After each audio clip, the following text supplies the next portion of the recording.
আসসালামু আলাইকুম এভরিওয়ান, কি অবস্থা সবার, কেমন আছেন? আজকে আমি আপনাদেরকে আরেকটি অরেঞ্জ কেকের ডেকোরেশন করে দেখাবো। আজকে যে কেকের কালার থেকে শুরু করে পুরো কেকটা কিভাবে ডেকোরেশন করেছি পুরো ভিডিওটি আজকে আপনাদের সাথে শেয়ার করব। আশা করছি আমার আজকের পুরো কেকের ভিডিওটি আপনাদের কাছে ভালো লাগবে। আজকে যে কেকটি ডেকোরেশন করার জন্য এখানে আমি অরেঞ্জ ফ্লেভারের একটি কেকের বেস রেডি করে নিয়েছিলাম। এখন এই কেকটি 3টি স্লাইস করে কেটে নেব। আর এই কেকটা কিন্তু মাশাআল্লাহ খুবই সফট হয়েছিল। আর এই কেকটি কীভাবে বেসটা রেডি করেছিলাম সেই ভিডিওর লিঙ্কটা আমি এই ভিডিওর ডেসক্রিপশন বক্সে দিয়ে রাখবো, আপনারা চাইলে দেখে নিতে পারেন। এখন এই কেকটি 3টি স্লাইস করে কেটে নেওয়ার পর বুটের মধ্যে প্রথমে নিচের লেয়ারটা সেট করে দিয়েছি, তারপর সুগার সিরাপ লাগিয়ে এর উপরে ক্রিমটাকে সেট করে দিচ্ছি। আর ক্রিমটা কিন্তু প্যালেট নাইফ দিয়ে ভালোভাবে সরিয়ে নিচ্ছি। আর এই কেকটি কিন্তু আমি বাসার মধ্যে খাওয়ার জন্য করেছিলাম। তারপরে পুরোটা ক্রিমটা সেট করে দেওয়ার পর এর মধ্যে দিয়ে দিচ্ছি স্ট্রবেরি জ্যাম। আর এই স্ট্রবেরি জ্যামটা আমি বাসার মধ্যে ছিল তাই এখানে অরেঞ্জ কেকের মধ্যে ব্যবহার করেছি। আর এই কেকটা কিন্তু মাশাআল্লাহ খুবই মজার হয়েছিল। এই স্ট্রবেরি জ্যামের ফ্লেভার আর অরেঞ্জ ফ্লেভার দুটোটা মিলে দ্বিতীয় লেয়ারটা বসিয়ে দিয়েছিলাম, এর উপরে সুগার সিরাপ, তারপরে ক্রিমটাকে সেট করে দিচ্ছি। ক্রিমটা খুব ভালোভাবে ছড়িয়ে তারপরে এর উপরে কিন্তু স্ট্রবেরি জ্যামটা দিয়ে দিচ্ছি।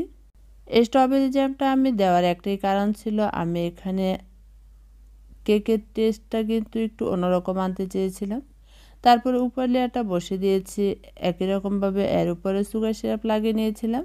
এখন পুরোটাকে ক্রাম কোটিং করে নিচ্ছি। ক্রাম কোটিং করে নেওয়ার পর ফ্রিজে রেখে দিয়েছিলাম, ফ্রিজ থেকে বের করে তারপরে ফাইনাল কোটিং করে নেব।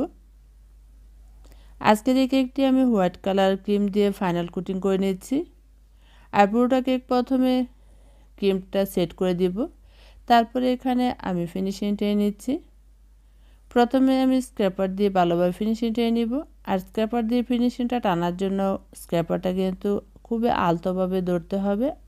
তারপরে পুরোটা কেক ভালোভাবে ফিনিশিংটা টেনে নেওয়ার পর এখানে আমি উপরে ভালোভাবে ফিনিশিংটা টেনে নিচ্ছি। তারপরে এখানে আমি নিচে যখন এভাবে ঘুরিয়ে ফিনিশিংটা টেনে নিয়েছি আবারও নর্মাল ফ্রিজে রেখে দিয়েছিলাম। এখন উপরে আমি চামচ দিয়ে সাইডে প্রথমে গানাশটা সেট করে দিব। আর এই গানাশটার মধ্যে কিন্তু অরেঞ্জ ফ্লেভার আর অরেঞ্জ কালার দিয়ে তারপরে গানাশটা করে নিয়েছি। এখন এখানে গানাশটা সেট হয়ে যাওয়ার পর M1 নজেল দিয়ে আমি এখানে কিছু ক্রিমের মধ্যে ব্লু আর গ্রিন কালার মিশিয়ে এরকম সুন্দর একটি পেস্ট কালার করে নিয়েছি। তারপর পুরোটা সাইডে আমি এরকম একটি ডিজাইন করে নিচ্ছি। এই ডিজাইনটা কিন্তু করা খুবই সহজ, M1 নজল দিয়ে এরকম সুন্দর একটি ডিজাইন আনা যায়। তারপরে এর উপরে আমার হঠাৎ করে মাথায় এসেছিল আরেকটি ডিজাইন করব ফুরাল কেকের মতো, তাই এখানে আরেকটি নজল দিয়ে এরকম পাপড়ির মতো করে সুন্দর আরেকটি ফুরাল কেকের ডিজাইন করে নিয়েছি। আর ফুরাল কেকের ডিজাইনটা করে নেওয়ার পর এই কেকের লুকটা কিন্তু আরও সুন্দর হয়েছিল।